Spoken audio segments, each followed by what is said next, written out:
Today we are going to talk about the new Netflix series Wednesday, which premiered in November of this year, 2022. I can say, overall, I actually enjoyed this series. However, I will say it definitely had some problems. First problem for me, I guess we'll just start with the casting. Overall, the girl that they got to play Wednesday, Jenna Ortega, I think was her name. Jenna Ortega, I thought did an excellent job. I wish they would have done her hair a little bit more in the Wednesday style without the bangs. There's a difficulty here because the setting for Wednesday in this series, she was in high school. Mm-hmm. So that's older than we've seen her in any of the official productions before, including the original Charles Addams comic strip. So I guess they took some artistic liberties. I'm not a huge Addams Family fan, but something about her hair didn't look right to me. And I think you pointed out, it's like she had bangs. Yes. Like the beginning, it was like Spock, where they just kind of were brushed forward. And then later on in the series, there was a part, so it kind of started looking like Wednesday as the latter part of the season went on. But it wasn't right. I mean, I know that's one of those nitpicky things, but when you're, I guess, reimagining a show, but you still want it to be taken seriously as a continuation of what came before, you should really stick with what made the characters stand out as themselves in the first place. And in this instance, I think they could have done a better job with that. As I said, with Wednesday, it would have been something as simple as no bangs, just part her long hair down the middle and give her the side braids like she was supposed to have. They didn't do that. It did take away a bit from the character, which was unfortunate, but it is what it is. The actress still did an excellent job. I'm just trying to look at this as maybe really extremely high quality fan fiction as opposed to something professionals allegedly did. I would say that their casting of Catherine Zeta-Jones as Morticia probably wasn't the best choice. Traditionally, even as far back as the original comic strip, Morticia was very slender with a long oval face. And that is not what you're getting with Catherine Zeta-Jones. You are getting a curvy woman. She just doesn't scream Morticia to me. Yeah, I didn't buy her at all as Morticia. Because at first I was like, well, who's that? That's Morticia? Yeah. Okay. Yeah, I mean, Angelica Houston, she had the perfect body type to play Morticia. And when you look at the Charles Addams comic, it fit that style. Yes. Even the 60s black and white television series fit that same style. So yes. I don't know why they cast somebody with a different body type than I would expect from Morticia. I think they wanted the name, but as I said, she wasn't really the right actress for that role. I don't know who would have been. I just feel like it wasn't the best choice they could have made. And I would say that Luis Guzman, he matches the comic version, the original drawing version of Gomez to a T. Yep. A lot of people, when they think of Gomez, they think of either the 90s movies or the 60s TV series, where those guys are portrayed as kind of these suave-looking characters. Yeah, Raul Julia or John Astin. But when you look at the comic strip that these are all based on, that's not really what Gomez was, and they got Gomez right if you're going for the comic strip look. Yes. Definitely. And Pugsley, I mean, he was a very, very minor role in the show. I'm not sure that there's really anything to evaluate there as far as if he was the best choice to be cast in that role, because he didn't really have much to do with the story. He was a little older, much like Wednesday. Again, these were set when they were teenagers. The thing that struck me, and I was going by the TV and the 90s movies, is I always thought Pugsley would be a little bit heavier. Yes. But maybe as like an 8-year-old or a 10-year-old, he was heavy, but as a teenager, he wouldn't be. Because I kind of expected the kid to just be a little bit heavier, have a bit more of a rounder face. When you look at the Charles Addams comic, he drew his face with a round circle. And I think that's why Pugsley in the 60s show and in the 90s movie had kind of that round, chubby face. Yeah. So that was the only negative I had. The actor seemed to do a fine job for the part. When I looked at him, I just kind of wished he was a little bit heavier. Yeah, because he really wasn't a good match for what we've seen in the past. But again, I tried to say, well, it's just a reimagining of the Addams Family, and just try to enjoy what they did give us. What I will say is, as far as the story goes, they didn't really get the characters right all the time. That was very disappointing. I enjoyed the first 4 episodes. I thought the first episode was just a little bit over the top. I think the first episode had some reshoots and some dubbing. The other episodes didn't have this. There were like audio mixing issues. Some parts that were in episode 1 didn't feel like they fit in. I think that the first episode might have been reshot parts of it and put together. Maybe that's why it was a little bit iffy when it came to stuff. Yeah, that's what I was thinking too, because parts of it also, they just didn't look right. Like, I don't know what they did. In the olden days, I would have said that somebody accidentally exposed the film and it got ruined, but that doesn't happen these days, so I don't know what happened. Parts of it don't look right. And, like the coloring is off. You can't really make out textures. The lighting's off. It's weird. Again, I don't know. Maybe it's just us. Maybe we were having a duo hallucination and our TV's messed up. I don't know. But it didn't look right. Even backed it up and looked again, and it still didn't look right. It's not like it was unwatchable, but there were parts of it where it didn't feel like it was the same show. Yeah. So that's why it didn't happen anywhere else in this series except for episode 1. Yes. So that's why I think episode 1 had some reshoots. I have no proof of that. It's just between the way it looked, and there were sometimes the audio mixing, the music was way too strong, and you had trouble, or at least I had trouble hearing the voices, and that didn't happen anywhere else in the series. There were lines that were lost on me. There were parts that I couldn't make out of the conversation because the music was so overwhelming. And we tried all the different audio settings on our television and in our Netflix selections for the audio, and nothing worked. Nothing helped. But after episode 1, we didn't have any problems with the audio. Yeah, it wasn't a problem anymore. It was very strange. One of my complaints about the first episode was essentially how it started. For instance, Wednesday discovers that her brother has been bullied by these water polo team members. And in retaliation for this, she goes to their practice and she dumps a bunch of piranha into the pool. I guess maybe I'm just used to a lot of what we got with the 90s version of the Addams Family in the films. And I guess I just expected her to do something more along the lines of having a live electrical wire in her hand, arcing or something, getting ready to put that in the pool, and then they just play the music and the camera cuts away. Because the end result of when she put those piranhas in is one of those kids got permanently damaged. Yeah. So it really wasn't all that funny. And that's another thing with me and Pugsley. They were treating this Pugsley and Wednesday thing like Pugsley was this sensitive flower that Wednesday had to defend. And I never got that impression from the 60s TV show and the 90s movies. Pugsley was kind of his own thing. Yes, Wednesday would take advantage of him, but I think in the first episode, like, he was tied up. Was he shoved in a locker? Yes.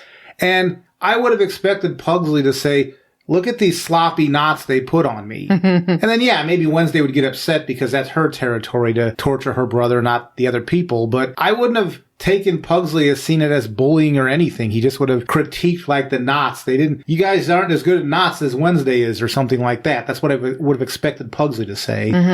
In fact, there were quite a few characters that were acting differently than I was expecting, but I'll wait until you get to a point where I can introduce those issues that I had. So as a result, one of the water polo team members lost a testicle, and Wednesday gets sent to boarding school. And that's really what the show is about, Wednesday's time at boarding school. For the most part, I did enjoy that. It was entertaining. It reminded me, we've mentioned this on our channel before, because there was a mystery behind this place. It reminded me a little bit of the Canadian show Blake Halsey High, where that was also a boarding school, and there was stuff going on there too. And I mean that in a good way, because we enjoyed Blake Halsey High, and there was some qualities of this show that had that. So that was a lot of the good part of what this had going for it. It also felt to me like this was a show made for kids who were the original fans of Monster High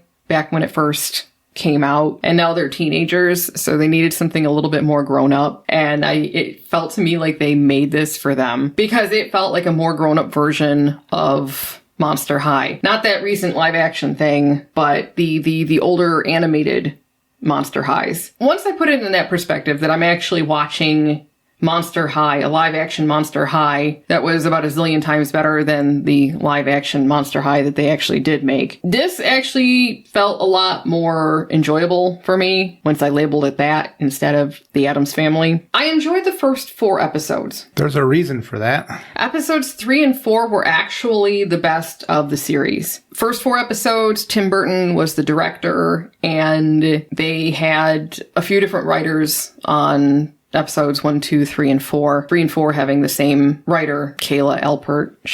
I really enjoyed her episodes. I would be interested in looking up to see what else she has done so that I can see if there's anything else out there I would enjoy. Because she did probably the only scene that anybody might be familiar with if they didn't watch the series but just knew it existed was that Wednesday dance when she was at the prom dance or whatever. That's the scene from the whole series so far, season 1. So that's, if you look for Wednesday and you want to get a clip of what the show had going, you'll probably find that because that's the thing. And it was funny. I mean, the awkward dancing she was doing at the prom or whatever that was, it was funny. Yeah, that was written by KAYLA ALPERT, and Tim Burton was the director on that.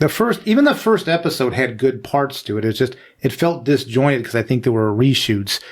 But the first 4 episodes of this, when we were watching it, I was like, this is really good. I mean, maybe really good is strong. I was enjoying myself. Yeah. So I wanted to watch more. But then we hit episode 5. Oh, God. Episode 5 is when everything fell apart. And they never recovered from it after episode 5. Yeah, all of a sudden, we're getting the most boring direction I've ever seen because Tim Burton wasn't the director on the rest of the episodes. It was other people. Episodes 5 and 6, same director, a Brazilian woman that I won't even attempt to pronounce her name because I know I will butcher it. But it was awful. I mean, we looked this up afterward, and that's when I felt validated because I was right. It was a different director and a different writer on those 2 episodes, and they were really, really bad. And in those 2 episodes, it's just that's when they started to shoehorn in, oh God, and I hate when I have to say this, but they started shoehorning in messaging. And it was really in your face messaging. And I'm a big fan of allegory. You know, for instance, talking about a werewolf who isn't able to transform into a werewolf, and she's basically begging her mother to accept her for who she is, even if she never manages to wolf out. And it was the language that they were using was so tied with the messaging for acceptance of other groups in real life. That's as far as I'll go with that. Well, her mom suggested she go to a werewolf conversion camp, and the audience should be able to figure out what they were trying to make an allegory for there. Yeah, all right. So we will go there. But yeah, her mother was trying to send her to werewolf conversion camp. And I mean, I think most people in the United States by now have heard about conversion therapy and know what that is and know that some states have outlawed it. And the fact that they even called it that in the show, it took me right out of the show. And it just, again, this over-the-top, in-your-face messaging that comes from these episodes. They're not trying to teach you something and entertain you at the same time. No, they want to smack you in the head with their lessons. And that's it. And the writing overall for those 2 episodes was terrible. We had to pause episode 5. We paused like we were watching a Star Trek Discovery episode. I was not happy at all. The way that the first 5 episodes worked. Episode 1, Wednesday had her incident at that high school, and then she was taken to the boarding school. So from episodes 1.5 up to episode 4, it was all at the boarding school and the parents were away. Then episode 5 was like Parents' Day or Parents' Week. I don't know if it was a day Parents' or a week. Weekend. And that's when the parents came back, and then all this weird messaging came in. There was a side story about Gomez, and you're probably going to go into that, but that didn't make any sense to me. I mean, the legend of what Gomez did, okay, that makes sense. But the fact that there was going to be put any weight on this thing, it's like, but I was enjoying just following Wednesday at the school. Why are you bringing all this other stuff up that I don't care about? Yeah, I mean, because spoiler, Gomez gets arrested for murder that he committed allegedly back when he was at the school all those years ago. But then it turns out that Morticia was actually the one who killed the guy. Gomez was covering for her. And it was just like, this isn't the Addams Family anymore. To me, Gomez, if there was a murder that happened, Gomez would be like, it's not that he's necessarily immoral, he's just kind of amoral. Would be like, good try, old chap.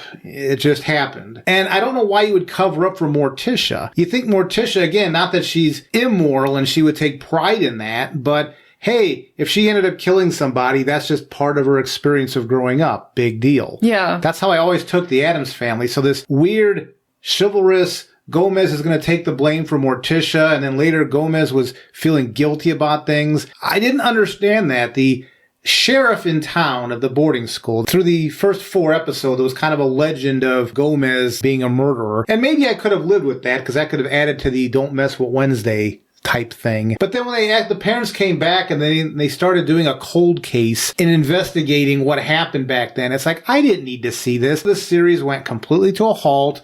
And it never recovered. I never got back into the series after episode 5. Which was a shame because the first 4 episodes, I really thought they were laying out something pretty good. And then, episode 5 happened and episode 6, and it's just like, this is all over. We finished the series, and it never did recover from episodes 5 and 6. 7 and 8, they couldn't write their way out of what they had done. That was horrible. It was a shame because there was so much potential there. Overall, I would say I enjoyed watching it.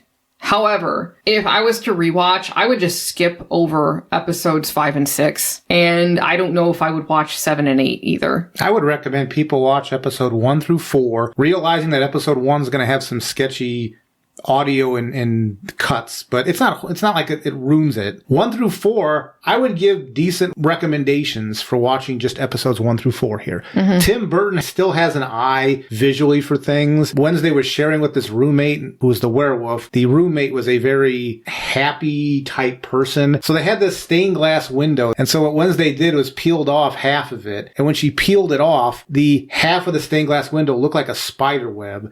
And it was just visually interesting because that was in the background for all the episodes. And Tim Burton had little pieces like that. The way Wednesday, when she was walking around and you saw her in those big, like, clodhopper boots or whatever those were, Tim Burton knows how to shoot things. He makes things visually interesting. So even when there wasn't dialogue, there were visually interesting scenes going on. Mm-hmm. But when he stopped directing, it was just the same old thing you'd stick on like the Disney Channel. Oh, yeah, because that was the thing about the person who wrote episodes 5 and 6, April Blair. Her writing chops came from writing for Disney, ABC Family, the CW, and you could tell.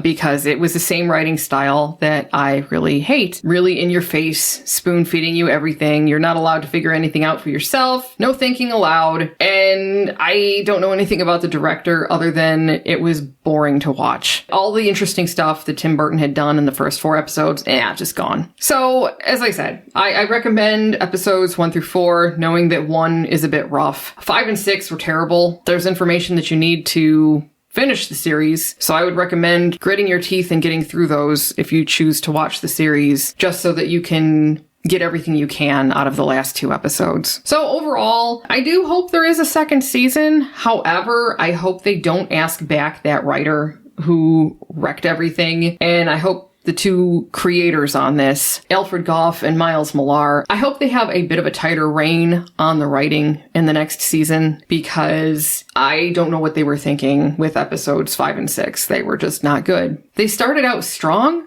but they introduced that fatal flaw with 5 and 6, and it just never recovered. Yeah, I personally can't recommend this series, but you talked me into watching this, and I'm glad I did, because I do like the Addams Family, but I also think that this series is probably at its best meant for young adult girls, maybe some college student age. And there's nothing wrong with that. The first 4 episodes were intelligently written, so I'm not using that as an insult. Yeah. But I mean, I personally can't recommend anything past episode 4. Second season, I don't know. I mean, the story-wise, they wrecked it so bad at the end there. I don't know. She left for a little vacation, and then the implication was she was going to come back for like year 2 of the school. Yeah. So they could pick the series up just based on that, kind of like a Harry Potter style thing. But they'd have to ignore basically most of what happened in the first series, well, at least half of it, because I don't know. I mean, that principal who was Captain Phasma, I mean, Oh, yeah, that was one. I forgot about that. The lady who was the headmistress of the school was the same actress who played Captain Phasma. And then the RA for her dorm was Christina Ricci. Yeah. So, again, there was so much potential with this. And unfortunately, a lot of it just went right down the toilet after the beginning of episode 5. I'm a little bit less enthusiastic about recommending it, but I know I wasn't the core audience. I think there is something to salvage there, so I hope there is a season 2. I just hope that they do a better job than they did with this one. A lot of shows start out with a first season that doesn't match what comes after that, and I hope this is one of those times where they tweak it and make it better instead of actually just making something bad even worse. Bribe Tim Burton to work there for the whole series. That would be a good start. Because I think if you could just get Tim Burton on board for the full series to direct the whole thing, you'd probably be okay. Yep. So, overall, mixed review on Wednesday. Wasn't the worst time I've ever had, but it wasn't the best. You can make your own decision as to whether or not you want to watch it. If you did watch it, I would love to hear your thoughts. Go ahead and leave a comment underneath this video. As always, if you like what we're doing, please go ahead and subscribe. Every subscriber that we get helps us get to monetization, which will actually make it easier for us to create more videos. Take care.